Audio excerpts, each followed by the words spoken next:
ایسے مولانا الیاس صاحب رحمۃ اللہ علیہ کے بعد، سنو میری بات دھیان سے، مولانا یوسف صاحب رحمۃ اللہ علیہ جب امیر بنے تو مولانا انعام صاحب، کہ پوری دنیا سنیں گی بات، اور مولانا احتشام الحسن صاحب کندلوی دونوں چھوڑ کے چلے گئے.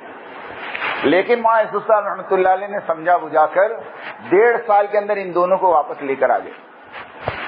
میں نے پہلے ہی کہا انہوں نے اختلاف کیا تھا اس لیے واپسی آسان تھی، مخالف لوگوں کی واپسی مشکل ہوتی. پھر زمانہ چلا مولانا یوسف صاحب کا، لیکن دشمنیاں پیدا ہو گئی مولانا یوسف صاحب سے. آ تو گئے لیکن دل میں بیچ پڑ گیا.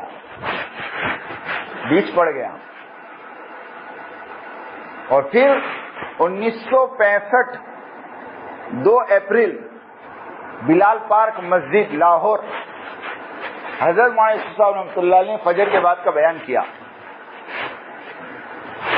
اور بیان سے پہلے یا بیان کے بعد ایک ناشتہ ہوا تھا. اب وہ ناشتے میں کیا تھا اللہ جانے، ورنہ 48 سال کی عمر میں آدمی اتنا جلدی نہیں جاتا جو پوری دنیا میں سفر کر رہا ہو.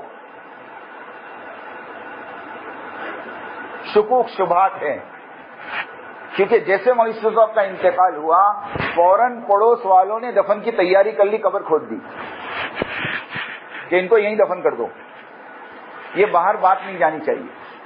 وہ تو اللہ جزائے خیر دے مولانا زکریا صاحب کو، انہوں نے ضد کر کے مولانا یوسف صاحب رحمۃ اللہ علیہ کی لاش کو انڈیا بلوایا کہ نہیں یہ تو نظام الدین دفن ہوں گے،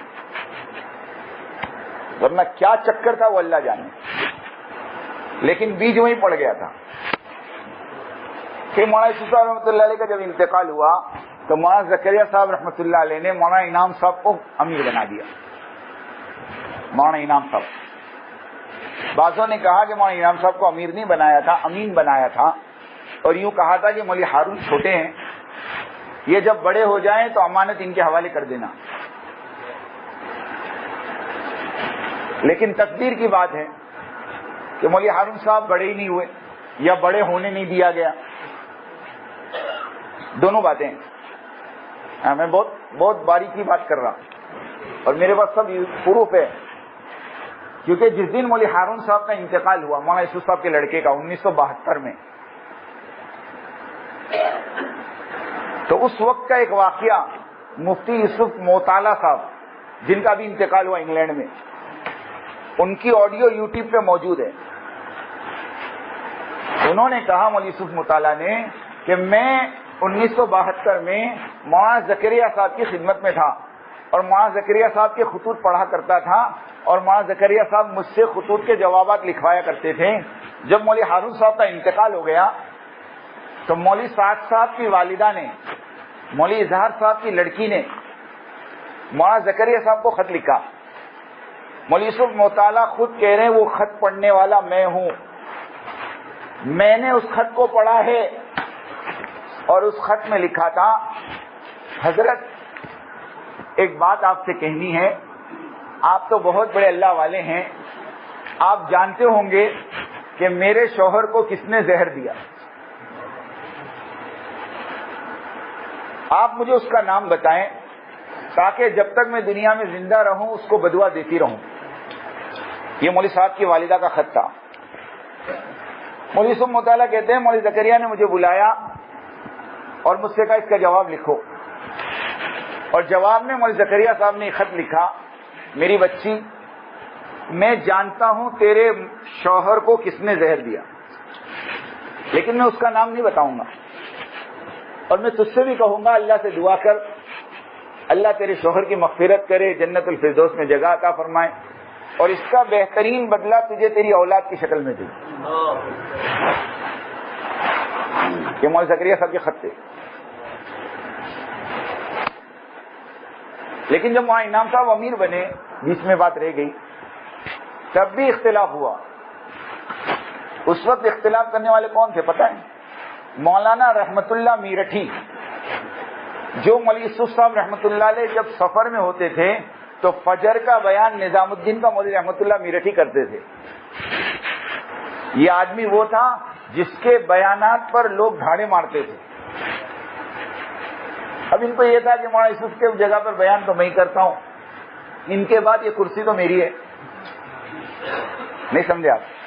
اب پہلے سے کرسی کا شوق ہو تو ابھی رستے میں ہم قصہ سن رہے تھے, ایک آدمی کسی بزرگ کے پاس گیا, بیٹھ ہوا, ان کے ساتھ رہنے لگا, اور چند مہینوں کے بعد کہا حضرت کچھ تربیت نہیں ہو رہی. کیا کہا؟ حضرت کچھ تربیت نہیں ہو رہی, کچھ فائدہ نہیں ہو رہا آپ کے پاس رہنے کا. کہا کیوں؟ کیا نیت لے کر آئے تھے؟ کہا میں تو آپ کے پاس آپ جیسا بننے آیا تھا. تو کہا پہلے دن سے کرسی کا شوق ہے تو کیا ملے گا؟ پہلے دن سے پیر بننے کی تمنا ہے. نہیں سمجھے آپ؟ تو کیا ملے گا بھائی؟ پہلے مجاہدہ کرو کہ نہیں. مثال دی, مفتی سمیر صاحب نے مثال دی. ایک بچہ پہلے اسٹوڈنٹ ہوتا ہے نا, اس کے بعد ٹیچر بنتا ہے, اس کے بعد ایگزامینر بنتا ہے. ارے ایسا ہی ہوتا ہے. بولے یہاں تو پہلے دن سے ایگزامینر بن جاتے ہیں. امیر صاحب کو 10 نمبر, فلاں کو 5 نمبر, فلاں کو 2 نمبر. پہلے دن سے فیصلہ کرتا, اس میں کچھ لینے کا نہیں, اس میں کچھ لینے کا نہیں, اس میں کچھ لینے کا نہیں. حضرت ماسٹر صاحب فرماتے ہیں جو اپنے ساتھیوں کے بارے میں یوں کہوے کہ اس کا میرے یہاں کوئی مقام نہیں, قسم خدا کی اس کا خود اللہ کے یہاں کوئی مقام نہیں. جو یوں کہوے اپنے ساتھیوں کے بارے میں کہ اس کو میں نہیں مانتا, تو کہتے اس کو اللہ نہیں مانتا. سیدھی بات ہے. ہاں, تو پہلے دن سے جذبہ یہ تھا کہ مولانا یوسف کے بعد میں امیر بنوں, اور جب امارت نہیں ملی تو چھوڑ کے چلے گئے. مفتی مولانا عبداللہ جھانجی صاحب, مولانا سلیمان جھانجی صاحب کے لڑکے نے مجھے بتایا, حافظ صاحب میں نے اپنی آنکھوں سے دیکھا ہے نظام الدین کے سامنے سے گزرتے تھے, سیڑھیوں پہ تھوک کے جاتے تھے. یہ بھی چھوڑ کے گئے, اور ان کے ساتھ 40 آدمی نکلے ہیں. لیکن قسم خدا کی کھا کے کہتا ہوں, پوری تبلیغ کی 100 سال کی تاریخ میں چھوڑنے والے تو بہت ملیں گے, لیکن چھوڑنے کے بعد مورچہ کھڑا کرنے والے ان کے سوا کوئی نہیں. یہ بات ہے. اس لیے یاد رکھو میرے دوستو, کام نبیوں کا ہے اور کام صحابہ کی سیرت پہ ہوتا ہے. ہاں, جب یہ اختلاف کر کے باہر نکلے تو ان کو 2 باتیں پیش کی گئی تھی. میں آپ کو بات بتاؤں اندر کی, 2 باتیں پیش کی گئی, اور دونوں باتیں سیرت سے تھی. جیسے ابھی ہمارے دستگیر بھائی نے بتایا کہ حضرت نے ایک واقعہ یہ سنایا کہ دیکھو حضرت سعد ابن عبادہ رضی اللہ تعالیٰ عنہ اللہ کے نبی کی دنیا سے جانے کے بعد انصار کے امیر بننا چاہتے تھے, اور سارے انصاروں کو جمع بھی کر لیا تھا کہ میرے ہاتھ پہ بیعت کر لو. لیکن حضرت عمر نے کہا کہ نہیں, امیر تو ایک ہی ہوگا اور وہ ابو بکر ہوں گے. یہ نہیں ہو سکتا کہ مہاجرین کا امیر ابو بکر ہو, انصار کا امیر سعد بن عبادہ ہو. یہ نہیں ہو سکتا. یوں کہہ کر سارے انصاروں کو سمجھا کر ابو بکر کے ہاتھ پہ بیعت کروائی. لیکن سعد بن عبادہ رضی اللہ تعالیٰ عنہ نے یوں کہا کہ میں بیعت نہیں کروں گا. حضرت ابو بکر نے کہا کوئی بات نہیں, آپ بیعت مت کرو, لیکن رہو ہمارے ساتھ, رہو ہمارے ساتھ.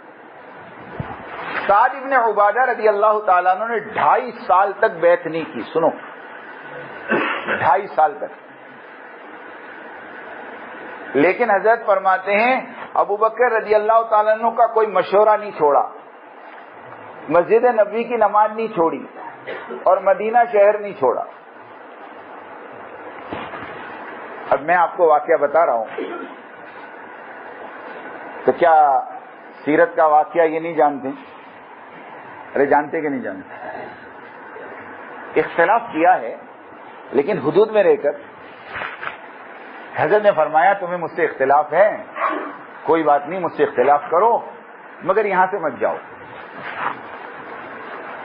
ایک آدمی سیدھے سادے لباس میں شرٹ پہننے میں آیا میرے پاس, بیٹھ کے بات کرنے لگا. مجھے نہیں معلوم کہ یہ ایک مخصوص قوم کا ہے, وہ میں نہیں بتاتا، مجھے بالکل اندازہ نہیں تھا، اور میں نے اس کے سامنے ایک دم سے کہہ دیا، میں نے کہا اپنے والے تو بریلوی سے گئے گزرے نکلے. تو ایک دم مجھے دیکھنے لگا، کیا کہہ رہے ہو آپ؟ میں کہا ہاں اپنے والے تو بریلوی سے بھی گئے گزرے نکلے. کہا کیا مطلب؟ میں نے کہا دیکھو نا، بریلوی والوں نے مکہ اور مدینے کے امام کو تو جھٹلایا مگر مکہ مدینہ جانا نہیں چھوڑا. سمجھ میں؟ ارے سمجھ میں آئی؟ اختلاف امام سے ہے، ہم نماز نہیں پڑھیں گے لیکن مکہ مدینہ جانا. تو جب مرکز نظام الدین کے امام سے اختلاف ہے تو مرکز کیوں چھوڑو؟ ایک صاحب کہہ رہے تھے ہم تو اکابرین ثلاثہ کے ماننے والے ہیں. میں نے کہا اکابرین ثلاثہ کی قبر پر فاتحہ پڑھنے سے بھی محروم ہیں کہ قبر بھی اندر ہے. قبر بھی کہاں ہے؟ ارے اکابرین ثلاثہ کی قبر کہاں ہے؟ اکابرین ثلاثہ کے ماننے والے قبر پہ فاتحہ پڑھنے سے محروم ہے. بولو دنیا کیا تماشا دیکھ رہی؟ تھوڑی سی عقل ہو تو آدمی کھول دے. سمجھنے کی بات ہے دوست. تو ایک بات تو سعد ابن عبادہ کی سنائی، اور دوسری بات حضرت نے فرمائی کہ حضرت ابو ذر غفاری رضی اللہ تعالیٰ عنہ کو حضرت عثمان غنی سے اختلاف تھا اور بہت لڑائی ہوتی تھی، مشوروں میں جھگڑوں پر جھگڑے، کیونکہ ابو ذر غفاری شدت پسند آدمی، وہ ذرا بھی چلنے نہیں دیتے تھے. نہیں سمجھے؟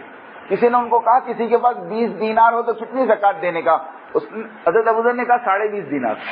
کتنے دینے کا؟ دیکھو 20.5 دینار ہی 20 ہے تو کہ وہ 20 کیوں جمع کیا؟ 5 دینار اوپر دینے کا جمع کیوں کیا؟ اس کی سزا بولے. اب ایسا مزاج کا آدمی، اور حضرت عثمان غنی کے زمانے میں مال آ رہا ہے تو مسجد کی نوعیت بدل گئی، مسجد کے اندر نقش و نگار ہو گئے. تو ابو ذر غفاری کو اختلاف ہوا، ابو ذر غفاری کو اختلاف ہوا تو حضرت عثمان غنی رضی اللہ تعالیٰ عنہ نے سارے صحابہ سے مشورہ کیا کہ بھئی اس کا کوئی حل نکالو، یہ روز کے جھگڑے، ارے حل تو نکالنا چاہیے نا. تو حل یہ نکالا کہ ابو ذر غفاری کو بٹھا کر کہا کہ دیکھو ہمارا مشورہ یہ ہے کہ آپ جو ہے مدینے سے باہر ایک جگہ ہے ربضہ، ہم مشورے سے وہ جگہ آپ کے لیے طے کر دیتے ہیں، آپ وہاں جا کے رہو اور اپنی زندگی کے آخری دن وہاں گزار لو. تو ابو ذر جو کہ مخلص تھے نا اور اختلاف کا مخالفت نہیں تھی تو اپنے امیر کی اطاعت کی اور جا کر ربضہ رہنے لگے. آپ لوگ کئی واقعات ربضہ کی پڑھے ہوں گے. وہ واقعہ پڑھا ہوگا کہ ایک غلام رکھا انہوں نے اور پھر وہ اونٹ دوسرا لے کر آیا، ہے نا؟ ارے پڑھا کہ نہیں فضائل اعمال میں؟ اور وہ واقعہ بھی پڑھا ہوگا کہ جب انتقال کا وقت قریب آیا تو اپنی بیوی کو کہا کھانا پکاؤ. تو کہا کس کے لیے؟ کہا ایک جماعت آئے گی جو مجھے دفن کرے گی. تو وہ جنگل میں رہتے تھے، اختلاف تھا ان کو. تو حضرت نے فرمایا کہ اگر تمہیں اختلاف ہے تو تم ہمارے پاس آؤ، ہم مشورے سے کوئی جگہ آپ کے لیے طے کر دیں، آپ وہاں رہ جائیں. بولو سیرت کا فیصلہ تھا نا. اب اتنی بڑی بات سمجھ میں نہیں آ رہی. اب لوگ مجھے کہتے ہیں کہ تم کو زیادہ سمجھ میں آتا ہے کہ ان کو. میں نے کہا ایک بات بول، سیدھی سیدھی بات بول. ایک عالم شیخ الحدیث وہ کعبۃ اللہ کی طرف بیٹھ کے پیشاب کرے اور میرے جیسا جاہل اس کو کہے حضرت قبلہ ہے، تو تیرے جیسا کوئی جاہل وہاں کھڑا ہو کہ تیکو زیادہ سمجھ پڑتی کہ شیخ الحدیث کو. یہ بات تو ہم کو بھی سمجھ پڑتی. ارے اتنی تو ہم کو بھی عقل ہے نا بھائی. ہم یہ نہیں کہہ رہے اختلاف غلط ہے، ہم کہہ رہے ہیں اختلاف کے بعد جو طریقہ ہے وہ غلط ہے. یہ طریقہ نہیں ہوتا اختلاف کا، ورنہ صحابہ میں اختلاف اس سے بڑے ملیں گے. ہاں امام ابو حنیفہ اور امام شافعی کی نماز میں 4 رکعت میں سننا کان کھول کے، فضائل اعمال میں لکھا ہے، میں نہیں بولتا. 4 رکعت میں 200 مسئلے اختلاف والے ملیں گے تمہارے کو. تم تو خالی رفع دین جانتے ہو، آمین بالجہر جانتے ہو. 200 مسئلے. امام حنیفہ رحمۃ اللہ علیہ کہتے ہیں امام کے پیچھے سورہ فاتحہ پڑھنی پڑے گی، اور امام شافعی کہتے ہیں فاتحہ پڑھنا حرام ہے، نہیں پڑھ سکتے آپ. معاف کرنا، امام حنیفہ کہتے ہیں نہیں پڑھ سکتے، امام شافعی کہتے ہیں پڑھنا پڑے گی. امام شافعی کیا کہتے ہیں؟ پڑھنا ہی پڑے گی. اسی لیے کہ کسی شافعی مسجد میں تم نماز پڑھو گے نا تو ولضالین آمین کے بعد تھوڑی دیر رکتے ہیں اور پھر سورت پڑھتے ہیں. کیوں؟ اتنی دیر میں مصلی سورہ فاتحہ پڑھتے ہیں. ہاں، امام حنیفہ رحمۃ اللہ علیہ کے نزدیک وضو کو توڑنے والی چیزیں 8 ہیں. وضو کو توڑنے والی چیزیں 8 ہیں. اور امام شافعی رحمۃ اللہ علیہ کے نزدیک بیوی کو ہاتھ لگا تو بھی وضو ٹوٹ جائے گا. ہاں، قرآن سے ثابت کیا انہوں نے، اولا مستم النساء، اولا مستم النساء، اسے ثابت کیا انہوں نے. تو ایسا اختلاف تم کو ائمہ میں ملے گا، لیکن آج تک تم نے کبھی اماموں کو لڑتے دیکھا؟ ارے بولو، کبھی مسجد سے نکالتے دیکھا؟ ارے بولو، یہ سنت صرف انہوں نے زندہ کری. ہاں، کوئی اختلاف نہیں. امام شافعی رحمۃ اللہ علیہ امام ابو حنیفہ رحمۃ اللہ علیہ کی قبر پر گئے اور وہاں جا کر نماز پڑھی اور نماز میں رفع دین نہیں کیا. مریدوں نے کہا حضرت آپ تو رفع دین کے قائل ہیں، اور ابھی جو شیخ یونس جونپوری جو مظاہر العلوم کے شیخ الحدیث ہے نا، ان کا جملہ میں نے اپنے کانوں سے آڈیو میں سنا. اتنا بڑا محدث آدمی کہہ رہا تھا کہ امام شافعی رحمۃ اللہ علیہ کے پاس رفع یدین کرنے کے جواز کے جو دلائل ہے وہ امام ابو حنیفہ کے نہ کرنے کے دلائل سے مضبوط ہے، مگر میں حنفی اس لیے میں نہیں کروں گا، باقی دلائل ان کے مضبوط ہے. ایسا مضبوط آدمی جب امام ابو حنیفہ رحمۃ اللہ علیہ کے مزار پہ پہنچا تو رفع دین نہیں کیا. مریدوں نے پوچھا کہ آپ نے رفع دین نہیں کیا؟ تو امام شافعی نے قبر والے کی طرف اشارہ کر کے کہا میں نے اس کے اکرام میں رفع دین چھوڑ دیا. ہاں، اختلاف کی جگہ پر دوستو حدود اختلاف کتاب ہے مولانا زکریا صاحب کی پڑھو. حدود اختلاف ملتی بھی نہیں اب مارکیٹ میں، غائب ہو گئی جب سے اختلاف ہوا. ہاں، وہ ٹونڈا نہیں ملتی ہو، وہ پڑھو اختلاف کی حدیں کیا ہوتی ہیں. میں ایک مرتبہ مشورے میں بیٹھا تھا تو ایک اللہ والے یوں کہہ رہے تھے دیکھو اختلاف میں پڑھ کر اللہ کے سامنے مجرم بن کر حاضر مت ہو، بلکہ مظلوم بن کر حاضر ہو. کئی زبان سے ایسے جملے مت نکالو کہ تم مجرم بن جاؤ. ہاں، اس لیے ہم کہتے ہیں اختلاف کرو لیکن حدود میں رہ کر کرو. کل کو واپس آنا پڑے تو دروازے کھلے رہے، اتنے آگے مت بڑھ جاؤ کہ ریورس بند ہو جاؤ. سمجھ رہے میری بات؟ اتنے آگے چلے گئے کہ اب واپسی کے راستے نظر نہیں آ رہے. ہاں، واپسی کے راستے نظر نہیں آ رہے. ابھی میرے پاس ایک آڈیو آئی، کسی نے محمد لاٹ صاحب سے کہا آپ نظام الدین واپس چلے جاؤ، تو کہہ رہے واپس چلے جاؤ سر پھڑوانے جاوے، جان کا خطرہ ہے ہمارا. تو حضرت مولانا صاحب نے کہا کہ مولانا یوسف صاحب رحمۃ اللہ علیہ کو 1947 میں یوں ہی کہا تھا کہ جب دیش بٹا تھا، کہا آپ پاکستان چلے جاؤ، نظام الدین میں آپ کی جان کو خطرہ ہے.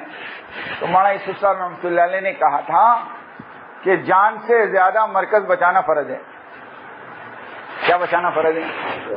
اور اب کیا کہہ رہے لوگ؟ جان بچانا فرض ہے. تو پوچھو جان بچانا فرض ہے مرکز بچانا فرض ہے؟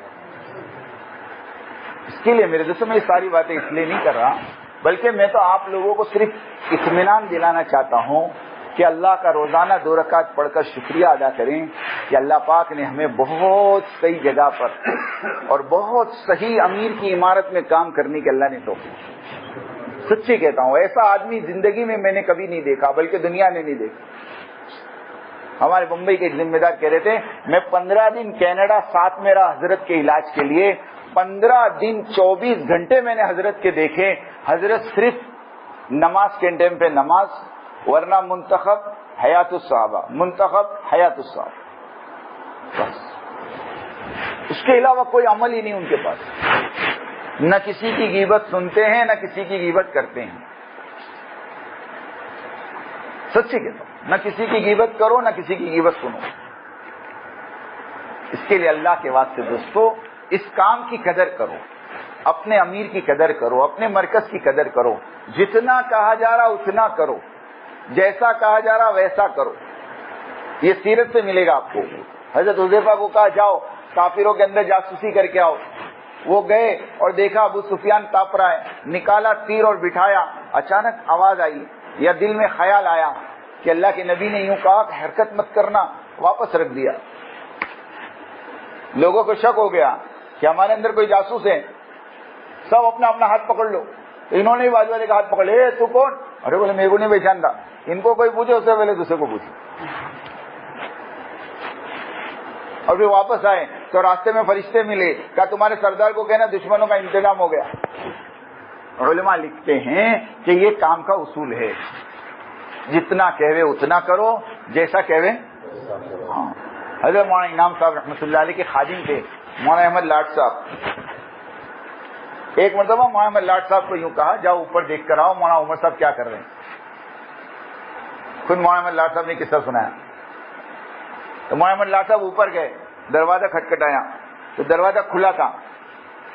مولانا عمر صاحب نے کہا اندر آ جاؤ. کون؟ مولانا کہتے میں دروازہ کھل کے اندر گیا تو میں نے دیکھا مولانا عمر صاحب قرآن پڑھ رہے ہیں. اب میں نے وہاں کھڑے کھڑے سوچا کہ حضرت نے دیکھنے بھیجا ہے، کچھ کام تو ہوگا کہ نہیں ہوگا. تو کہا میں نے ایک دم سے مولانا عمر صاحب سے کہا حضرت بلا رہے ہیں، حضرت جی بلا رہے ہیں. مولانا عمر صاحب نے اپنا قرآن بند کیا اور مولانا احمد لاٹ صاحب کا ہاتھ پکڑ کے نیچے آ گئے اور نیچے کمرے میں گئے. جب کمرے میں گئے اور مولانا انعام صاحب سے کہا حضرت فرمائیے کچھ کام تھا آپ نے بلایا. کہا میں نے تو نہیں بلایا. کہا آپ نے نہیں بلایا؟ ہاں میں نے تو نہیں بلایا. کون آیا تھا آپ کے پاس؟ تو کہا وہ احمد لاٹ تھے. وہ کہہ رہے آپ نے بلایا. کہا اچھا احمد لاٹ بلایا آپ کو. ایک کام کرو آپ جاؤ احمد لاٹ کو اندر بھیجو. جب وہ ایک دم کم عمر تھی مولانا کی، 1965 کی بات، فارغ ہو کر آئے تھے 1962 میں. تو مولانا احمد لاٹ صاحب کو اندر بلایا اور حضرت نے اپنے سامنے بٹھا کر کہا مولوی صاحب تبلیغ کا اصول یاد رکھو، جتنا کہے اتنا کرو، جیسا کہے ویسا کرو. تم کو کہا دیکھ کر آؤ تو دیکھ کے آنے کا، بلانے کس نے بولا؟ بلانا ہوتا پھر میں بھیجتا. اپنے دماغ کے گھوڑے مت دوڑاؤ. سنو اس وقت نظام الدین سے جو بات کہی جا رہی وہ کرو تو تمہاری ترقی ہے.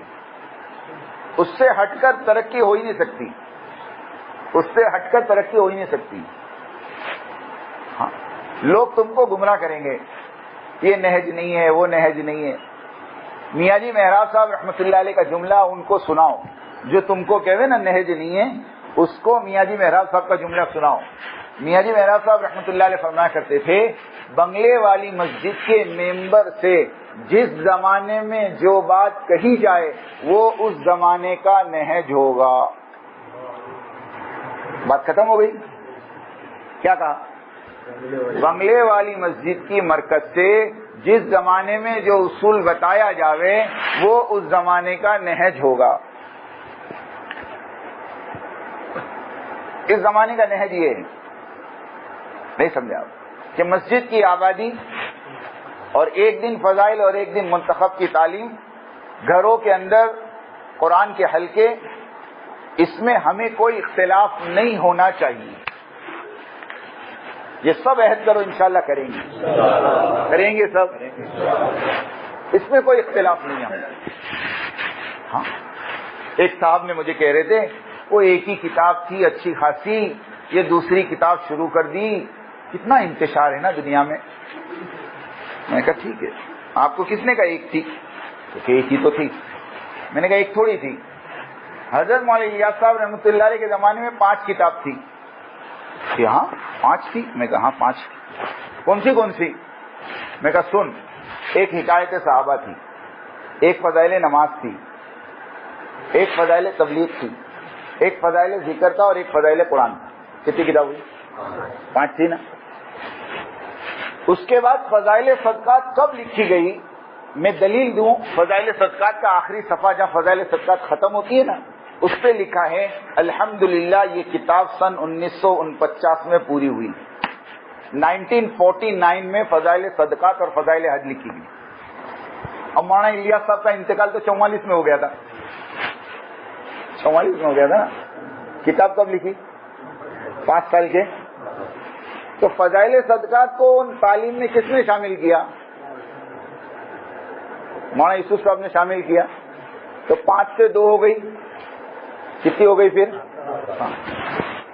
میں نے کہا مولانا انعام صاحب کا زمانہ آیا تو مولانا انعام صاحب نے پستی کا واحد علاج ایک نام کی کتاب مولانا احتشام صاحب کی اس کو جوڑ دی، کتنی ہو گئی. اب مولانا الیاس کے زمانے میں 5، مولانا یوسف صاحب کے زمانے میں 7، مولانا انعام صاحب کے زمانے میں 8. ہر زمانے میں ایک ایک بڑی نا. تو ابھی بڑی تو تمہارے پیٹ میں کائے کو دکھا بولو تو ایک کٹ ہے نا. تو میں کہا میں 7 میں بائنڈنگ کر دیتا، منتخب بھی فضائل اعمال اتنی موٹی ہوتی. ایک کٹ پڑھو نا، 2 کائے کو پڑھتے. تو تم 7 کتاب 7 میں بائنڈنگ کرو. دنیا کو ایک کتاب ایک کتاب، کیا بیوقوف ہے. میں نے میری آنکھوں سے 1995 میں اور 94 میں جب میرا شروع کا وقت تھا، ہمارے والد صاحب کے پاس تبلیغی نصاب کر کے کتاب دیکھی.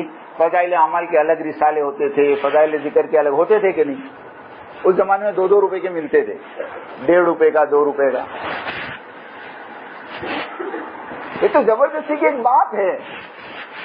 بغیر مشورے کے مجھے یہ بتاؤ مشورے کا اصول کیا؟ مشورے کا اصول کیا؟ کہ مشورے کا اصول یہ ہے کہ آپ مشورے میں بیٹھ کے رائے دے دو، اور رائے دینے کے بعد امیر اگر تمہاری رائے کے خلاف فیصلہ کر دے تو تمہارے ماننا کہ نہیں ماننا؟ کہ نہیں ماننا. اچھا امیر قلت رائے کثرت رائے کا پابند ہے کیا؟ بلکہ میرے کو تو یہ اصول سکھایا گیا بچپن میں کہ تمہاری رائے پر فیصلہ ہو جائے تو ڈرو، اور تمہاری رائے پر فیصلہ نہ ہو تو خوش ہو جاؤ. ارے صحیح ہے کہ نہیں؟ اب مشورے میں بیٹھے ہیں، 4 آدمی نے کہا کتاب نہیں چلنی چاہیے اور 5 نے کہا چلنی چاہیے. اب امیر نے فیصلہ کر دیا کہ چلے گی. اب وہ 4 کہے نہیں ہم نے تو نہ بولا تھا، کہیں کو چلائے. ابھی باہر نکل کے کہے نہیں مشورے سے نہیں ہے، تو مشورے سے نہیں ہے. وہ خود ان کو پوچھو، قرآن پہ ہاتھ رکھ کے قسم کھا کے کہے کہ کعبۃ اللہ کے اندر جب تم بیٹھے تھے اور منتخب کی جب بات آئی تھی اور باقاعدہ ظہر کے مشورے میں طے ہوا تھا کہ منتخب پڑھی جائے گی، اور آج منتخب کی بسم اللہ عصر کی نماز کے بعد حاجی عبدالوہاب صاحب کریں گے، یہ طے ہوا تھا. یہ اس سے پہلے کی میری بات میں ہے. لیکن ایک پوری پلاننگ کے ساتھ عصر کے بعد حاجی صاحب کو کعبۃ اللہ میں نہیں آنے دیا گیا. وہ نہیں آنے دینے والے کون تھے؟ آپ تحقیق کرو. پھر حضرت نظام الدین میں آ کر حضرت نے مشورہ کیا اور پھر بات رکھی کہ بھئی یہ چیز ہوئی ہے اور اس کو کیا کرنا. سارے نظام الدین کے اکابرین نے کہا ہونی چاہیے ان چند کے علاوہ، اور وہ چیز مشورے سے طے ہوئی. تب جا کر حضرت نے کھلے عام جو سب سے پہلا اعلان کیا 2006 کے مالیگاؤں کا اجتماع، آپ کو یاد ہو، اس میں اسٹیج کے اوپر سے حضرت نے کہا تھا کہ منتخب عمومی تعلیم میں پڑھی جائے گی، اور اس کے بعد 2006 سے لے کر 2012 یا 13 تک ہمارے گجرات میں مسجدوں میں پڑھی گئی ہے. پھر بعد میں ایک دم سے اعتراض آ گیا کہ بھئی اس میں فائدے نہیں ہیں، امت گمراہ ہو رہی. میں نے کہا کتنے گمراہ ہو گئے، لسٹ بھیجو میرے پاس، کون گمراہ ہوا. آپ مجھے بتاؤ فضائل اعمال پر اعتراض اور اس کے جواب کتاب ہے کہ نہیں؟ ہے کہ نہیں بولو. لیکن آج 20 سال 25 سال ہو گئے، 1995 سے پکڑو آج کتنے ہوئے، 22 اور 5 27 سال میں منتخب حدیث پر اعتراض اور اس کے جواب کوئی کتاب چھپی گیا؟ ساری مستند حدیثیں، اور مستند حدیث پر غیر مستند حدیث کو ترجیح دینا. علماء سے پوچھو کیا ہے. آپ کے پاس ایک پکی حدیث ہے اور آپ کے پاس کمزور حدیث ہے، آپ کس کو لوگے؟ پکی حدیث کو لوگے. یہ تو جاہل بھی کہے گا نا. ابھی میں راجستھان میں تھا، میں نے یہی کہا، میں نے کہا بھائی اعتراض تو فضائل اعمال پہ ہوا ہے،